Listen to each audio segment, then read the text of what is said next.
Changement de décor à présent, quand les flics du ciel mènent l'enquête, c'est tout de suite dans encore plus d'action.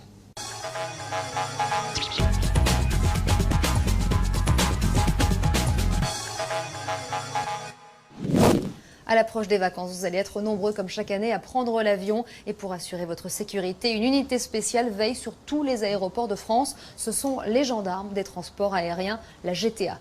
Exceptionnellement, ils nous ont ouvert leurs portes. C'est un document réalisé par Benjamin Colmont.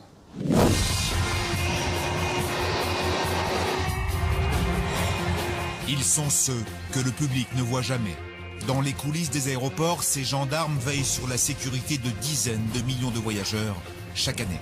La gendarmerie des transports aériens, c'est 1000 hommes répartis dans toute la France.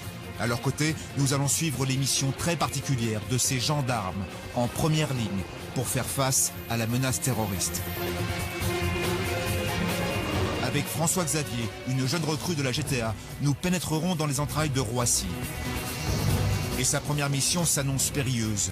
Le jeune homme devra assurer la sécurité d'un transfert de valeur de près de 30 millions d'euros jusqu'à son départ de l'aéroport. Alors François Xavier sera-t-il à la hauteur? Il faut avoir l'œil partout, regarder à chaque moment, il faut être concentré en permanence. Aux côtés du lieutenant Douchez, nous irons à Nice, au cœur du sommet Afrique-France. Pour le patron des tireurs d'élite, c'est la mission la plus sensible de l'année. Pendant 3 jours, ces hommes n'auront pas le droit à l'erreur. L'individu habillé de t-shirt jaune, une casquette couleur claire, lunettes de soleil. Oui, Charlie Tango, c'est bien pris pour le renseignement. On envoie une patrouille sur place. Enfin, nous serons au cœur d'une des plus grosses enquêtes de la GTA avec la section de recherche et Michel, le directeur d'enquête. Nous suivrons pas à pas les investigations sur un vol de plus de 400 000 euros de marchandises dans un entrepôt. Relevé d'indices par les experts de la GTA. Analyse de la vidéosurveillance. Pas d'alarme, pas de machin, il n'y a rien qui a déclenché. Que dalle. Écoute téléphonique. En tout cas, c'est bien pour nous. Bon, on se voit, on organise, mais tu veux faire ça. Nous verrons chaque étape de cette enquête de 5 mois jusqu'à l'arrestation des principaux suspects. C'est la gendarmerie, ouvrez la porte tout de suite! La gendarmerie! Vous venez chercher votre fils? Et pourquoi? Qu'est-ce qu'il a fait? C'est pour une enquête judiciaire, il est où? Non, monsieur, attendez une minute, monsieur!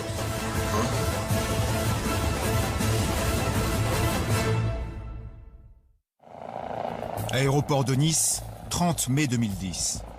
La ville s'apprête à accueillir le 27e sommet Afrique-France. Dans l'un de ses hélicoptères, le lieutenant Douchez. À la tête de son équipe de tireurs d'élite, il s'est déplacé depuis Roissy pour compléter le dispositif de sécurité du sommet. Pendant 3 jours, une 50aine de chefs d'État africains et le président de la République, Nicolas Sarkozy, sont réunis sur la Côte d'Azur. Je veux, en liaison permanente avec l'ensemble des acteurs engagés sur le dispositif, mettre en place une observation de l'environnement de l'aéroport, en mesure de pouvoir neutraliser toute menace clairement identifiée.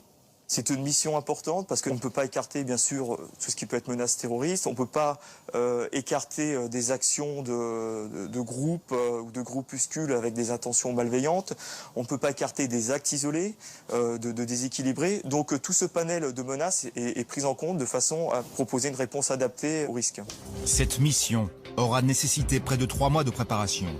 Et pour affiner sa stratégie de défense et l'emplacement de ses tireurs, le lieutenant Douchez effectue une ultime reconnaissance aérienne.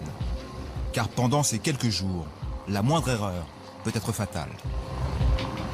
Le repérage par les airs apporte une plus-value, car il nous permet, au sens propre ou au sens figuré, de prendre de la hauteur par rapport à l'environnement et de prendre en compte certains points particuliers, notamment des points hauts dont je n'aurai pas la vision au sol.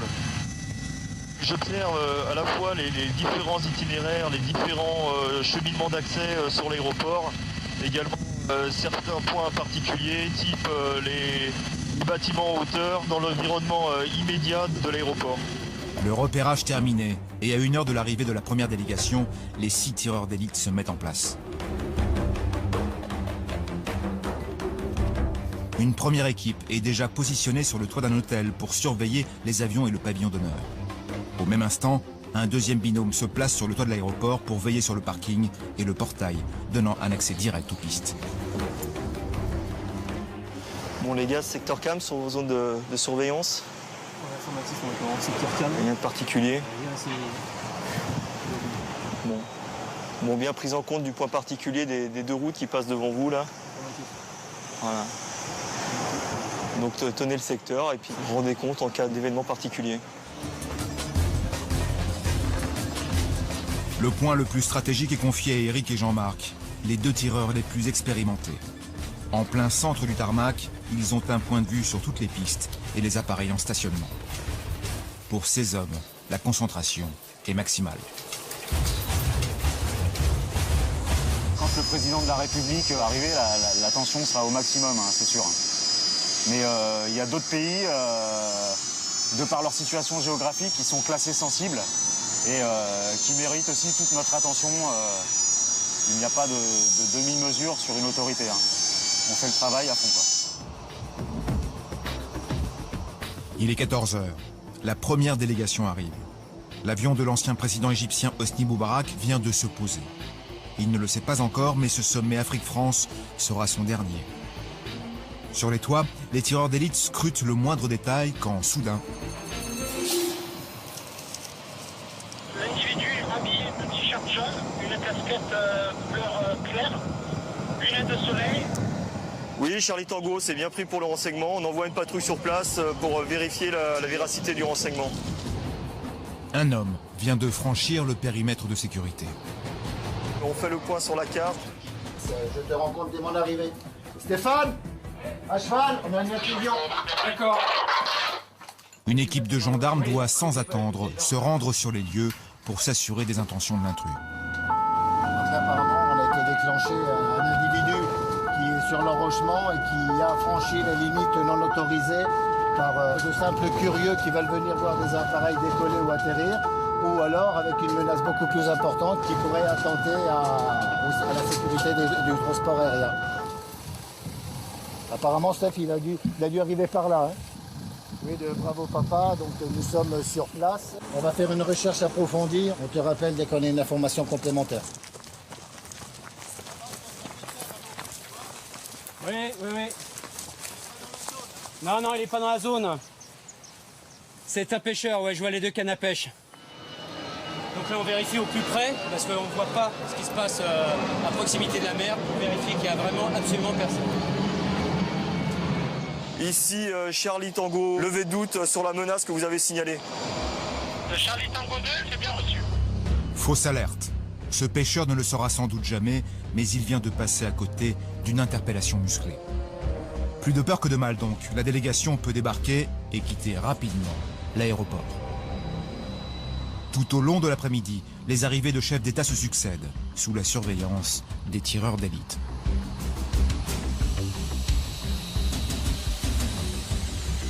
Il est 17 h. Pour la GTA, la journée s'achève. Les gendarmes vont prendre un peu de repos avant la journée la plus sensible du sommet, avec l'arrivée de Nicolas Sarkozy.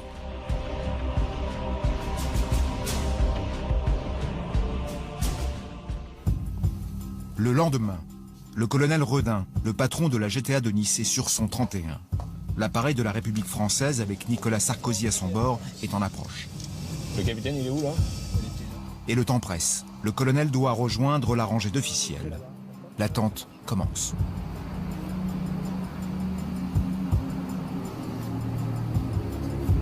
Tous les postes de Charlie Tango posés de l'aéronef. L'avion présidentiel vient d'atterrir. L'atmosphère se tend.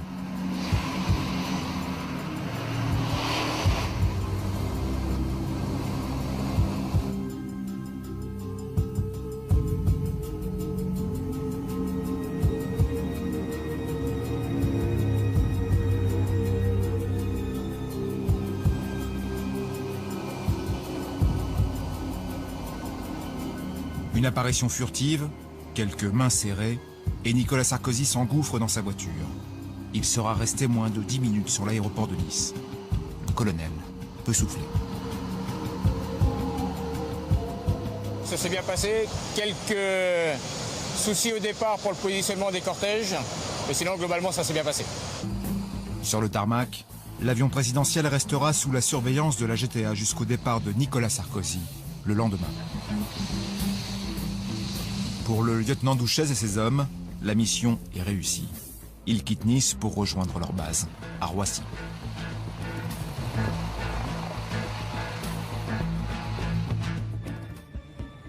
Nous sommes à l'aéroport de Roissy-Charles de Gaulle. Ce matin, dans la zone de fret, c'est l'effervescence. Dans la nuit, 3 hommes ont pénétré dans un entrepôt pour dérober plusieurs caisses de marchandises. Le vol a été filmé par les caméras de surveillance. Les images sont à l'étude, mais dans un premier temps, une équipe de la gendarmerie des transports aériens se rend sur les lieux. À bord de cette voiture, Philippe et Richard, 2 experts de la section de recherche de la GTA. Donc c'était là. Ouais, écoute, on va aller regarder ça. Tiens, regarde, on dirait qu'il y a une trace de pas là. Ouais, l'extincteur. Ouais, l'extincteur. Pour éviter de polluer la Seine, donc on va les s'équiper avec des combinaisons spéciales, de manière à pouvoir venir faire les prélèvements qui pourraient être nécessaires. Pour les experts de la GTA, l'enquête commence. Premier travail, les photos qui permettent de conserver une image exacte des lieux avant que le moindre élément de preuve ne soit manipulé. Tu t'occupes des photos? Ouais. Hein? Je vais commencer à regarder. Si on trouve des traces? Ouais. D'accord, vas-y. Plus de 6000 tonnes de marchandises transitent chaque jour à Roissy. Dans cet entrepôt se trouvaient des vêtements de marque, des ordinateurs portables et des parfums de luxe. En quelques heures, les voleurs ont dérobé plus de 400 000 € de marchandises. Un vol d'une telle importance est extrêmement rare. Seulement 1 ou 2 par an.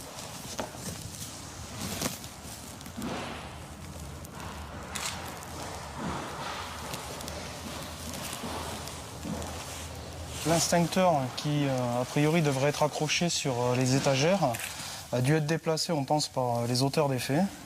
Et on va essayer de faire une petite recherche de traces papillaires à l'aide de poudre prévue à cet effet. Les traces papillaires, ce sont des traces de doigts ou de paume de la main que les voleurs auraient pu laisser sur les lieux. Les gendarmes espèrent pouvoir comparer les résultats de ces relevés avec le fichier automatisé des empreintes digitales qui regroupe les individus déjà connus des services de police.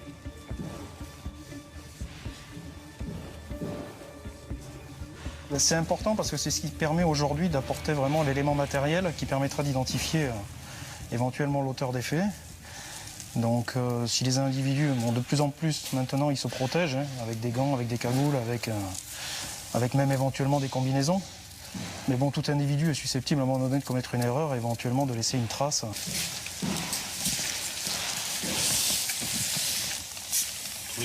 Alors regarde, on dirait une trace de main qui a glissé là sur l'extincteur. Ouais.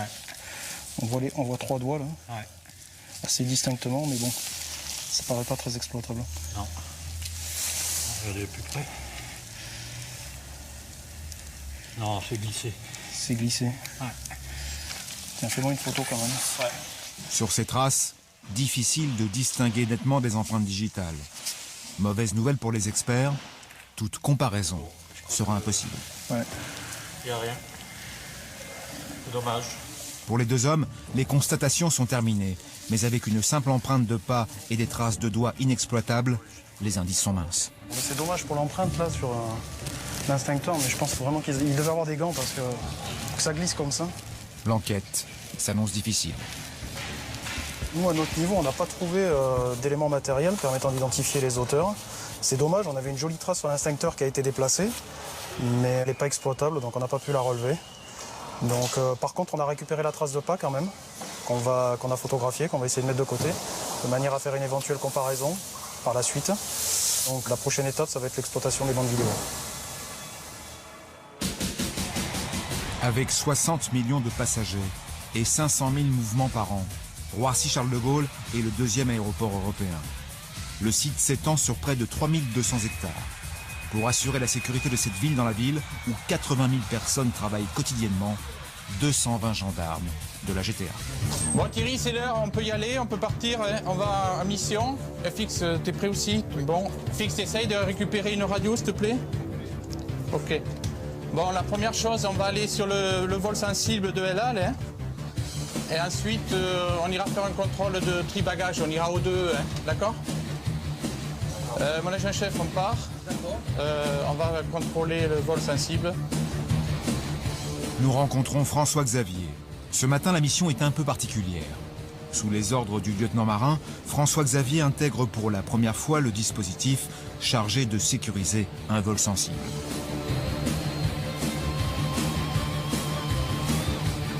Cet avion de la compagnie israélienne El Al fait partie des appareils les plus surveillés sur l'aéroport. On va prendre contact avec eux et puis ensuite on procède au contrôle. Hein. Aux côtés des compagnies américaines et algériennes, El Al bénéficie d'un dispositif particulier de sécurité déployé par la GTA pour écarter toute menace terroriste. Sur un vol sensible, pour El Al, nous avons un véhicule blindé qui est là pour deux missions, la mission de dissuasion et la mission de sécurisation. Bonjour. Bonjour. Vous avez procédé au contrôle déjà, quelque chose? Oui, oui. D'accord. Vous avez fait... D'accord, je vais les voir. Ok, merci. On va prendre contact avec eux. Hein.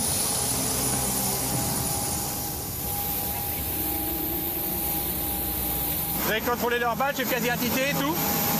Vous le donnerez à la brigade tout à l'heure pour qu'on les passe au fichier. Hommes armés, véhicules blindés et présence renforcée.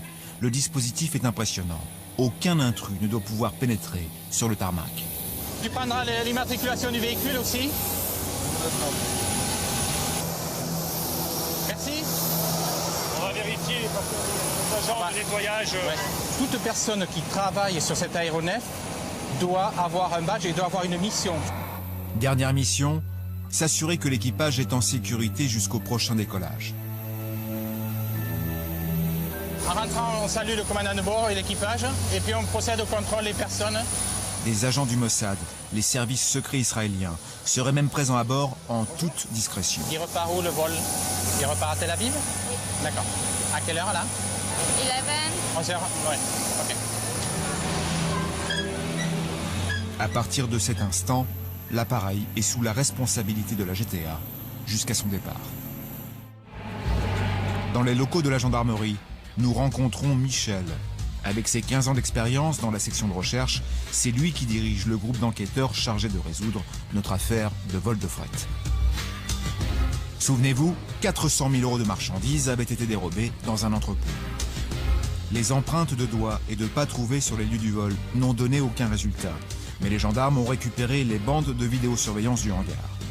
Des heures et des heures d'enregistrement à visionner à la recherche du moindre indice. Et c'est à Manu, un des enquêteurs, que la mission a été confiée. Tu peux pas agrandir un peu là, bah, on voit pas énorme. Sur cette caméra là. D'accord. Par contre, on verra avec les autres. On voit combien de mecs hein, sur la vidéo?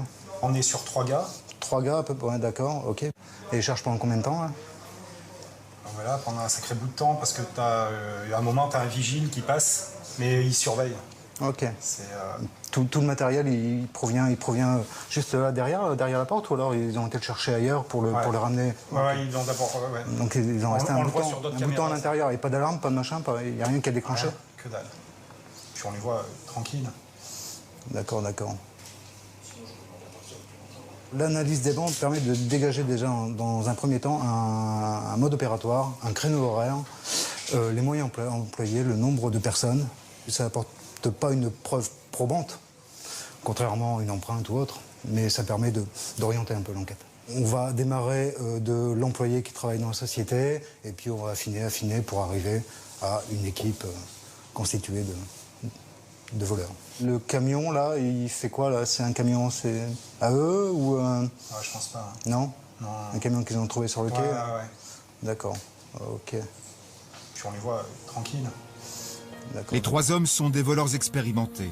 Ils ont facilement déjoué les systèmes de sécurité avant de dévaliser l'entrepôt pendant de longues minutes, avec calme et méthode. Sur ces images, tous les hommes sont cagoulés, gantés et en combinaison. A priori, aucun indice susceptible de mettre les enquêteurs sur la voie des cambrioleurs. Mais à force de se repasser les vidéos, Manu repère un détail décisif.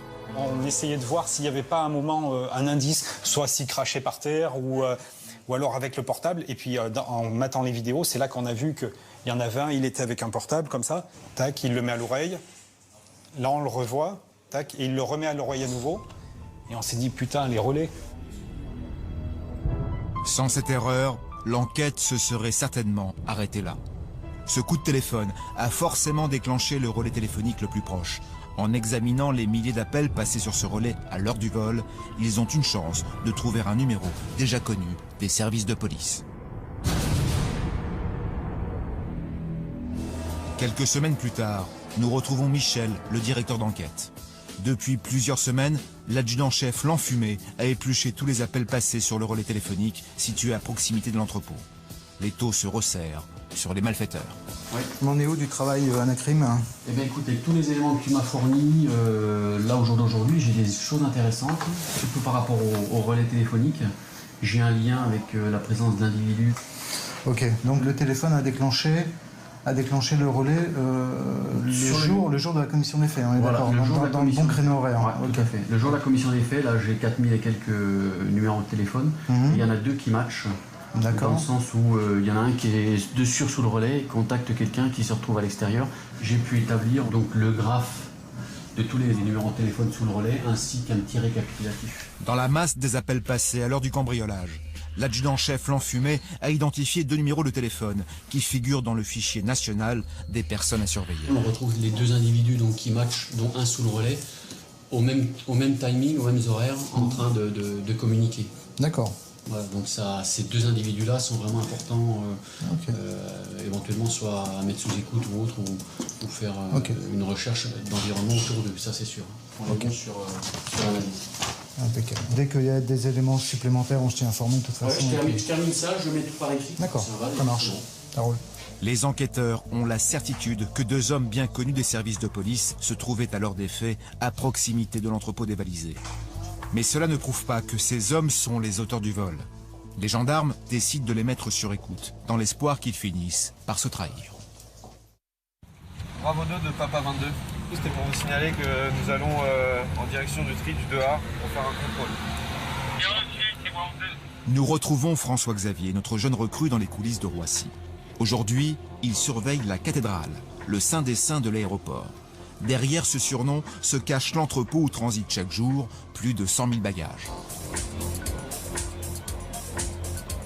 La cathédrale est un lieu sous haute surveillance. Seule la GTA et les services de maintenance peuvent y pénétrer.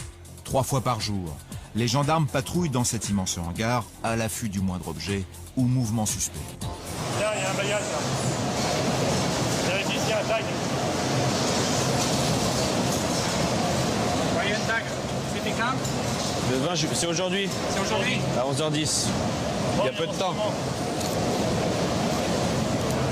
Ouais, 460. Ouais, 460. Mais c'est pas un bagage suspect comme ce soir. C'est un bagage qui a un numéro de tag, une une reconnaissance, il y a tout. C'est pas un bagage suspect. Mais il repassera quand même dans... Il repassera au RIC. Hors de question de laisser ce bagage isolé. Un technicien est immédiatement appelé pour le récupérer et le faire passer au scanner avant d'être remis dans le circuit de triage. En fin de journée, nous retrouvons François-Xavier dans le bâtiment réservé aux gendarmes auxiliaires. C'est ici que le jeune homme est logé avec une centaine d'autres jeunes recrues. Ici, on est chez moi, dans ma chambre qui fait 20 mètres carrés, où il y a 80 studios pareils, identiques dans le même bâtiment, où tous les autres gendarmes adjoints vivent aussi. On a tous le même âge, donc on aime bien les mêmes choses, donc il y a une très bonne ambiance. Je me change tout de suite pour me changer du boulot, vu qu'on habite proche de l'aéroport, pour vraiment faire une coupure entre le boulot et chez soi, décompresser, être cool, quoi. J'ai toujours voulu faire un métier où on pouvait aider les gens, un métier d'action où il y avait de l'adrénaline, mais c'était surtout un métier où il n'y avait pas de routine. Dans 1 an, François-Xavier sera définitivement gendarme. Il lui reste donc 12 mois pour faire ses preuves et apprendre toutes les ficelles du métier. D'ici là, il devra se préparer pour une mission ultra sensible et très rare. Un transfert de valeur de 30 millions d'euros. Beaucoup de pression sur les épaules du jeune homme. À ses côtés, nous verrons l'impressionnant dispositif mis en place par la GTA pour surveiller l'acheminement de l'argent jusqu'à l'appareil. Quelques semaines plus tard, retour dans les locaux de la section de recherche. L'enquête sur le vol des 400 000 € de marchandises est entrée dans sa phase décisive.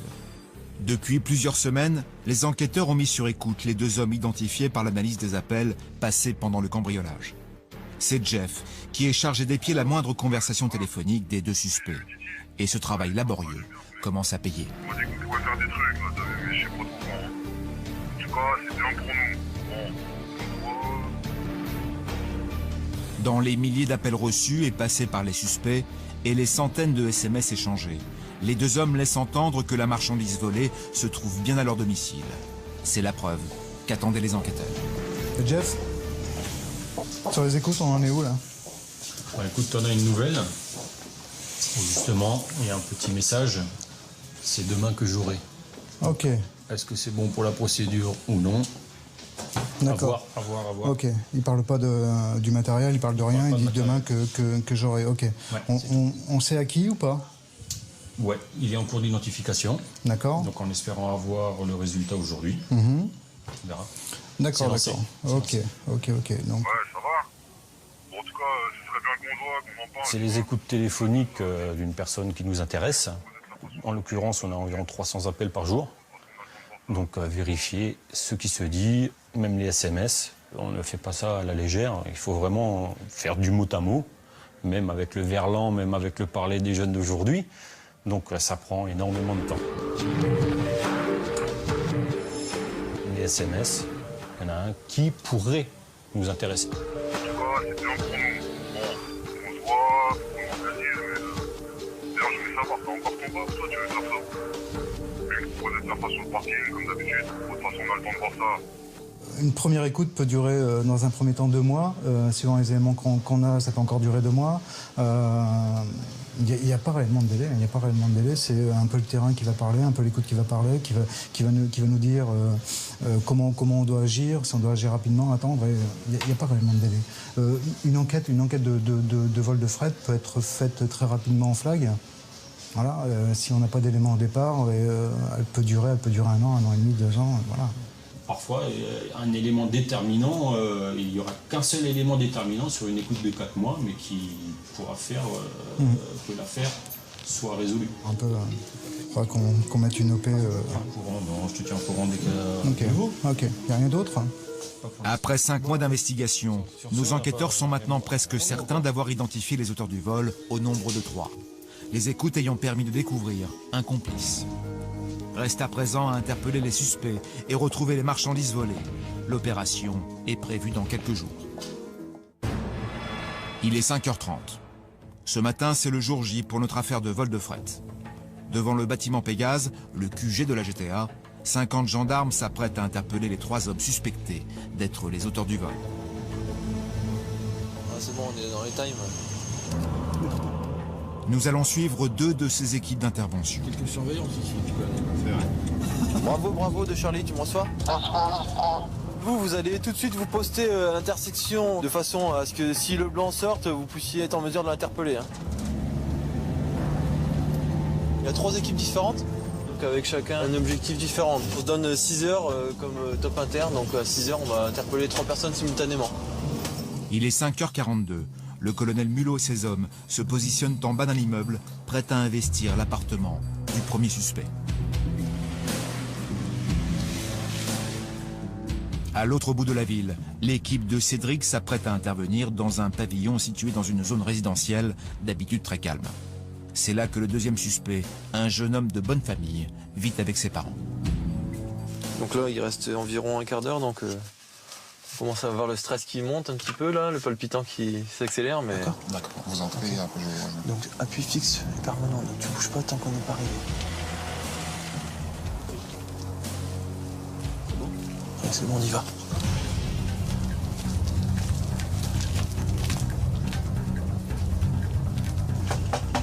C'est la gendarmerie, ouvrez la porte tout de suite! La gendarmerie! C'est la gendarmerie, ouvrez la porte tout de suite, monsieur! Ah, c'est la gendarmerie.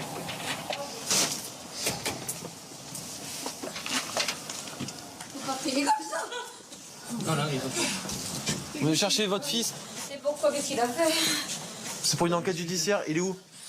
Bah oui, je vais vous dire, il dort, monsieur. Et on va aller le chercher. Allez, vite, vite, vite, vite. Il y a la police. Ah, mais arrêtez. Mais Il est où? Mais il dort, monsieur. Attends, monsieur. Éloignez-vous, s'il vous plaît. Éloignez-vous. Éloignez-vous. Habillez-vous, monsieur, c'est bon? Ah, mettez votre pantalon, là, il n'y a pas de problème. Allez. Vous avez rien de suspect sur vous? Non, suspect. À part le caleçon, donc c'est bon? Au même moment, l'équipe du colonel Mulot investit l'appartement de l'autre suspect. Bonjour madame.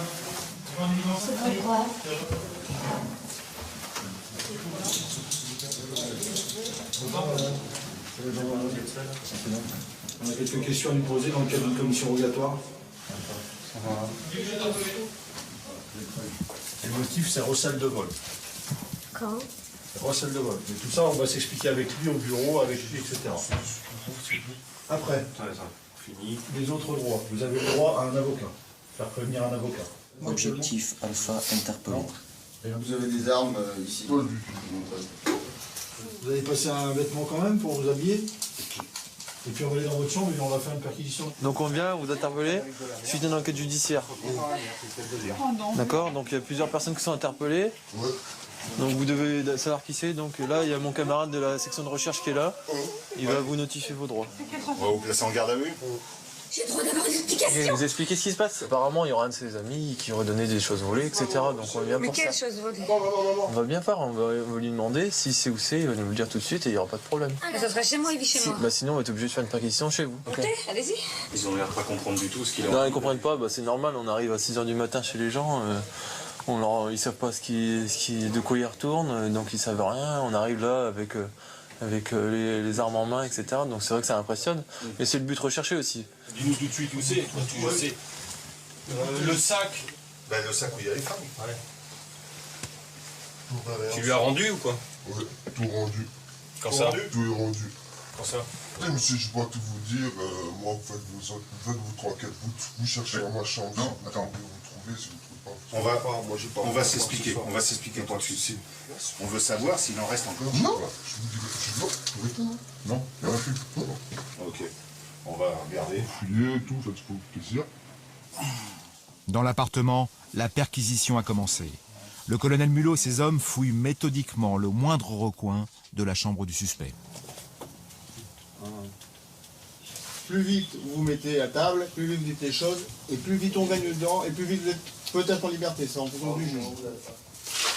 D'accord? On pose ça à l'entrée là, hein, d'accord? On comptera les chemises avant de partir. Merci. 20 minutes après le top départ, en fait il est 6h20. Les deux autres cibles sont interpellées et on me signale également donc, des résultats positifs. Donc que du bonheur pour nous. Dans le pavillon, la fouille s'intensifie. Au sous-sol, dans la chambre du suspect, les gendarmes commencent à trouver quelques vêtements volés au beau milieu d'un véritable capharnaüm. Maman, s'il te plaît. Qu'est-ce qui se passe? Rien, monsieur, il n'y a rien. Arrête d'avoir peur. Il n'y a rien. Monte là-haut, vite fait, les minutes. Monte. De toute façon, le portable, il va rien servir. Le portable, on va le prendre quand même. Ouais, vous êtes quoi? Bah ouais, on va quand même faire comme d'habitude. On va vérifier ce qu'il y a dedans. Vous cherchez quoi exactement? Des fringues. Et là, vous saviez que ça allait... C'est toujours un... C'est toujours une surprise. Soit il en reste, soit... Comment vous pouvez savoir où chercher dans une maison comme ça? C'est compliqué quand même. On a quelques petits indices.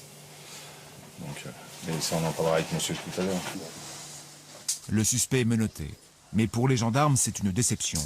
La quantité de vêtements retrouvés est insuffisante.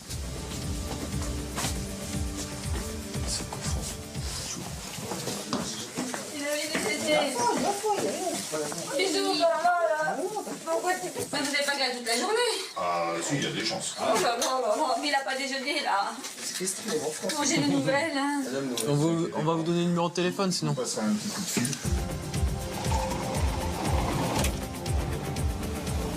On quitte les lieux, on se rend à Pégase tout de suite là.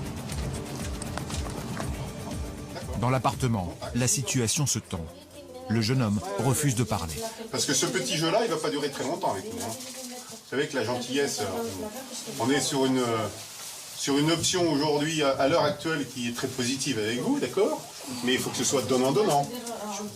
Il y a un comportement honnête à avoir à un moment donné à un autre. En même temps, vous faites votre boulot, hein.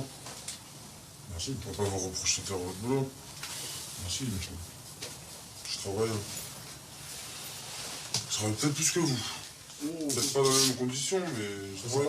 Ah, ça, j'en suis sûr et certain. Je fais beaucoup plus d'heures que vous. La nuit, c'est vrai que la nuit, vous êtes actif.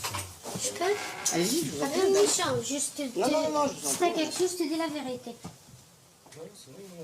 D'accord. Vos parents, ils sont pas obligés de subir. Moi, je veux la vérité. Donc, tu parles la vérité, même si tu vas souffrir avec ça. D'accord? Et tu le dis si je suis honnête pour quelque chose, honnête pour rendre quelque chose. Parce que je ne m'attendais pas à ça. Justement, faites ça. Vous avez des chemises. Je te dis devant tout le monde. Je te dis devant tout le monde, tu dis la vérité. Prenez, donc vous les impliquez. Alors, pour l'instant, si je crois que c'est au moins ce que vous pouvez leur donner à vos parents. C'est dire la vérité. C'est dire la vérité pour qu'eux puissent être tranquilles. D'accord? Hein? Comme ça va t'apprendre. Sans impliquer vos parents. Ça va t'apprendre à faire la même chose. Parce que tu sais très bien que moi je suis honnête et tout le monde était honnête et on ne s'attendait pas à ça. D'accord? C'est pour ça qu'on est venu un peu calmement chez vous. Bien sûr, monsieur. Je vous remercie pour ça. Non, papa, non, c'est pas pour toi. Ça peut tout vite, hein. Tu n'as pas besoin de ça. Tu n'as pas besoin de ça.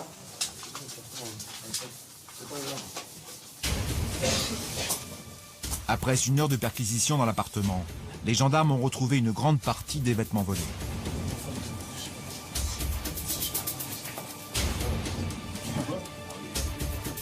Alors que l'autre suspect a été conduit à la gendarmerie pour être interrogé, l'opération dans l'appartement prend fin. On va mettre les pinces tranquillement.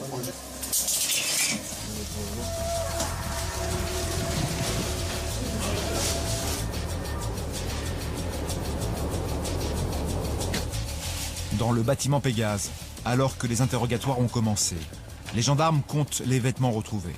Et problème, il manque un grand nombre de pièces. Une heure plus tard, un des suspects finit par craquer et avoue l'endroit où se trouve le reste de la marchandise. Pour les hommes de la GTA, il faut retourner dans le pavillon.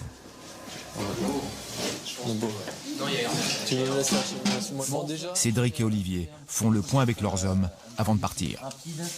Pour voir les choses qui ont été, de notre objectif à nous. Soi-disant, il y aurait encore des fringues de chez lui. Donc on va être obligé de retourner.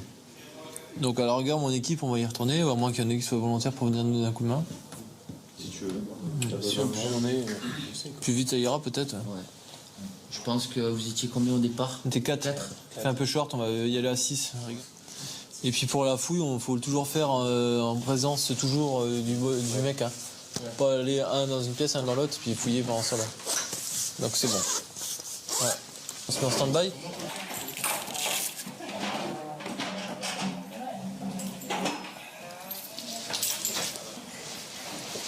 Alors le bilan d'opération de ce matin? Pour l'instant, bilan positif, puisque les individus, nos objectifs à interpeller, pas de problème particulier, pas de problème au niveau de la sécurité des personnels, ça a été parfait.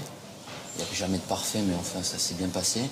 Et au niveau surtout des perquisitions, ça a été positif, puisque une partie du matériel qu'on recherchait a été retrouvée. Donc là, on va accentuer les perquisitions afin de trouver le matériel qui a été volé en fonction des recoupements de l'enquête. Donc on voit des éléments qui apparaissent au fur et à mesure des gardes à vue, donc qui permettent d'orienter nos perquisitions plus vers tel ou tel endroit. Bon.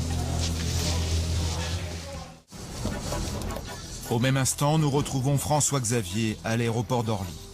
Ce matin, le jeune homme est venu en renfort sur une mission ultra sensible. François Xavier fait partie du dispositif chargé de sécuriser un transfert de valeur près de 30 millions d'euros en petites coupures. Il doit les escorter jusqu'à un avion dont la destination restera confidentiel. Ok, bon, est-ce que tout le monde a son gilet pare-balles? Sous les ordres du commandant Deveau, 7 gendarmes sont donc chargés de cette mission. C'est la première fois qu'une caméra est autorisée à filmer ce type de transfert. Première étape, se rendre jusqu'au bâtiment d'une grande société de transport de fonds pour récupérer le camion blindé transportant les milliers de billets. Il faut avoir l'œil partout, regarder à chaque moment, faut être concentré en permanence. Une telle mission ne se prend pas à la légère. Et si François-Xavier n'a qu'une année d'ancienneté, il se sent prêt pour cette première opération sensible. Notre formation nous permet d'être prêt pour ce genre de mission. On se prépare nous-mêmes aussi psychologiquement à être concentré pendant tout le reste de la mission.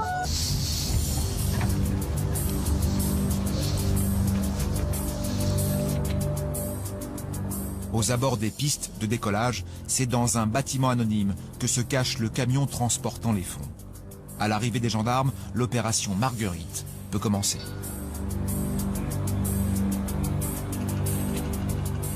Dans ce camion blindé, 48 caisses en bois contenant les 30 millions d'euros. À partir de cet instant, cet argent est sous la responsabilité de la GTA jusqu'au décollage de l'avion. Ah, quelle est la crainte? Qu'est-ce que vous regardez là constamment? On vérifie qu'il n'y ait pas de personne qui s'insère dans la bulle de protection, qu'il n'y ait pas d'individu externe au dispositif qui essaye d'accéder au camion. 10 km plus loin, le cortège s'immobilise devant le hangar où les caisses vont être conditionnées. Et c'est dans un froid polaire que les gendarmes organisent leur bulle de sécurité autour de l'entrepôt. En plus des 8 hommes de la GTA, pour certains armés de fusils mitrailleurs, 5 gardes de sécurité employés par le transporteur de fonds, eux aussi armés, surveillent la manœuvre. Pour François-Xavier et ses collègues, l'attente commence.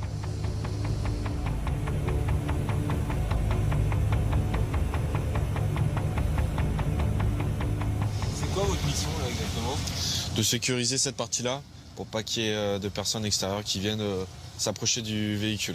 Vu qu'il y a des accès assez sombres, on n'a pas vraiment un visuel, donc je suis chargé de regarder ces zones-là.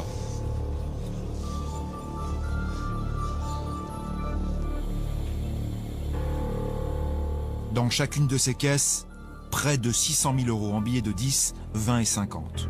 Une par une, elles sont déchargées du camion pour être stockées dans ces conteneurs de la compagnie aérienne. C'est le moment où cet argent est le plus vulnérable.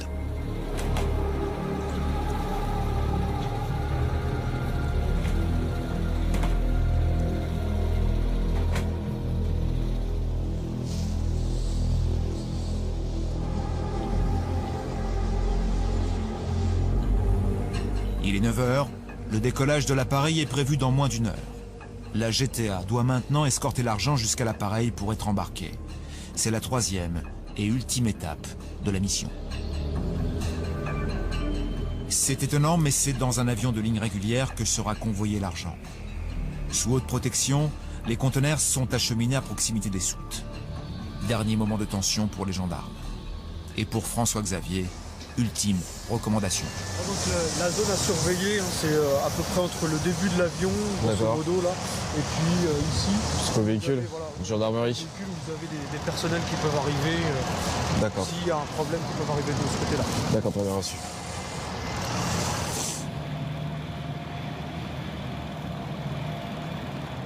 C'est une mission particulière, mais le plus dur, c'est de rester concentré tout au long de la mission, ne pas se déconcentrer, laisser passer une personne alors qu'elle n'a pas le droit de s'approcher de la bulle de protection et de résister quand même au froid, parce qu'il fait quand même énormément froid aujourd'hui. Le lieu sécurisé, le transfert peut commencer.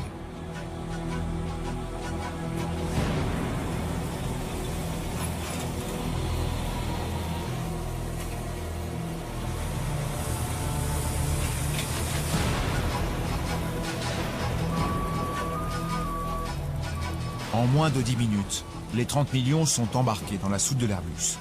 Reste à attendre la fin du chargement des bagages et l'installation des passagers, qui ignoreront que sous leurs pieds se trouve une petite fortune.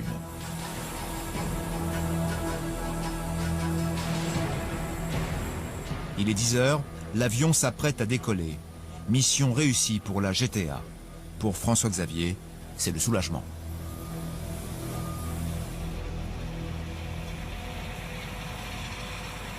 Ok, bon, bah fin de mission pour nous, donc vous suivez l'avion jusqu'au seuil de piste, et ensuite vous rentrez, et pour nous ça sera terminé. Donc bonne journée. Merci. Merci, mon commandant. François Xavier, alors, bilan de la mission? Très bonne mission qui s'est très bien passée. Un peu froid, mais bon, c'est bien déroulé. Il n'y a pas eu de problème particulier. Aucun incident. Rien à signaler. C'est donc sans encombre que les 30 millions d'euros rejoindront leur destination. Retour sur l'arrestation des 3 hommes suspectés du vol de vêtements dans un hangar de Roissy-Charles de Gaulle.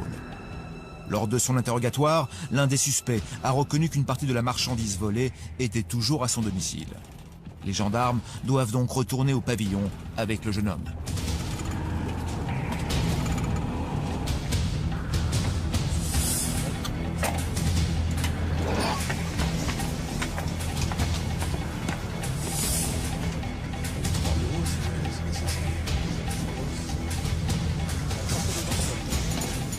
C'est dans le garage que le suspect affirme avoir caché les sacs remplis de vêtements. Mais problème, à l'arrivée des gendarmes, ils ont disparu. Ah ouais, c'est lumineux. Je ne vais pas avoir de problème. Ouais. Tu veux passer ça? C'est bon. On met les sacs ce matin, donc la mère, si elle veut pas avoir de problème. Ah, les sacs, ils étaient là ce matin? Ouais. Je peux l'appeler, hein, ça va du direct, je vais lui dire direct qu'elle vienne avec les machins là, ouais. Comme ça on perd pas de temps. Ouais, parce que sinon, voilà, vaut mieux, parce que sinon. Ouais, ça fait ça pour, tu vois, pour me protéger, tu vois le délire. Ouais. C'est normal, c'est normal. D'accord. Ouais. Alors, comme ça on va au plus simple. Et ça évite les problèmes. Vas-y. C'est la mère qui a caché les trucs volés pour protéger son fils. D'accord. Voilà. Donc dans ces cas-là, là, l'objectif c'est de les récupérer et puis... Ouais, bah, le plus vite possible avant qu'elle les ait jetés quelque part ou les ait détruits. Donc là, par contre, c'est une difficile leçon de preuve, donc la mère elle peut t'embêter aussi dans ce cas-là. Donc elle essaie de cacher son fils, de couvrir son fils, donc un peu litigieux. Donc là, on va l'appeler et puis elle va venir tout de suite. Ouais, c'est un peu normal, quoi. Elle joue le rôle de mère, quoi. Voilà, tout à fait, hein. C'est compréhensible, c'est humain. Hein. Pour protéger le machin, on se met dans la merde, c'est dans la merde tout ça. Bah, du coup. C'est une femme paniquée qui se présente aux gendarmes, qui ne sont pas au bout de leur surprise. La mère du suspect a confié les sacs à son ami pour les faire disparaître. J'ai dit à mon ami de les mettre chez lui, monsieur. Eh ben, vous l'appelez, vous lui dites de les ramener vite fait. Ouais, allô, ouais, c'est moi. Je veux ramener les trucs là, les affaires, s'il vous plaît. C'est urgent. Les affaires, c'est urgent parce que vas-y. Il y a la police à la maison dès que je suis là. Ok. En toute urgence. Faut ramener les affaires à la maison là. En toute urgence. Hein? Vous ne risquez rien du tout. Les gendarmes, appuyés par la mère et son fils, tentent de convaincre l'homme de les rapporter. Au bout de 20 minutes de négociation, il accepte de déposer les sacs devant la gendarmerie. Pour les gendarmes, pas de temps à perdre. Une équipe est immédiatement dépêchée sur place.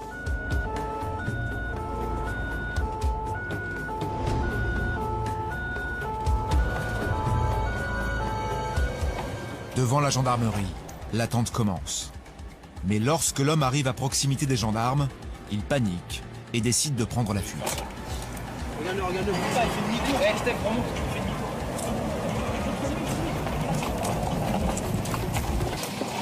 Les gendarmes se lancent à la poursuite du véhicule.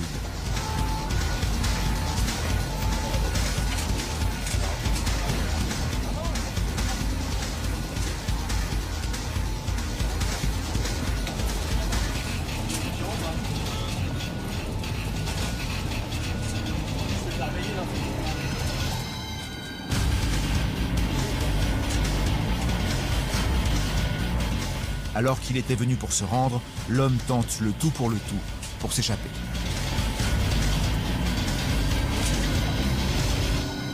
« 300 mètres plus loin, les gendarmes parviennent à rattraper le fuyard et le coincer. Mais manifestement affolé, l'homme tente une manœuvre désespérée. Il a tout fou, le mec. Il a fait demi-tour. Ouais, mais il y a quoi il joue là? Vous l'avez en ligne ou pas là? On est... Il va à la brigade là. Il va à la brigade. Non, tennis de Roissy, je crois. Hein? Il va pas. Il est en face là-bas. Vas-y, parce que là il fait des trucs de ouf. Il a fait un demi-tour, mon gars, marche arrière d'un truc de l'espace.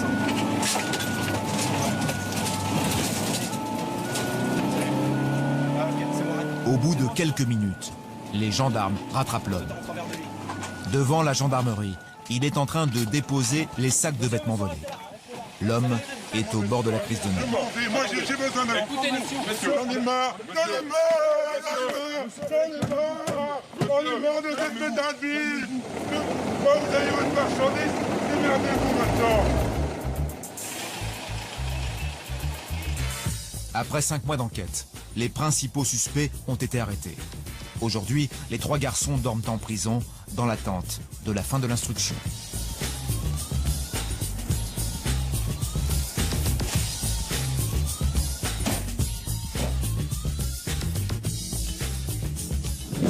Et en ce qui concerne le renforcement de la sécurité dans les aéroports depuis le 11 septembre 2001, la facture est plutôt salée. En effet, rien que dans les aéroports parisiens, près de 5,4 milliards d'euros ont été investis en hommes et en matériel.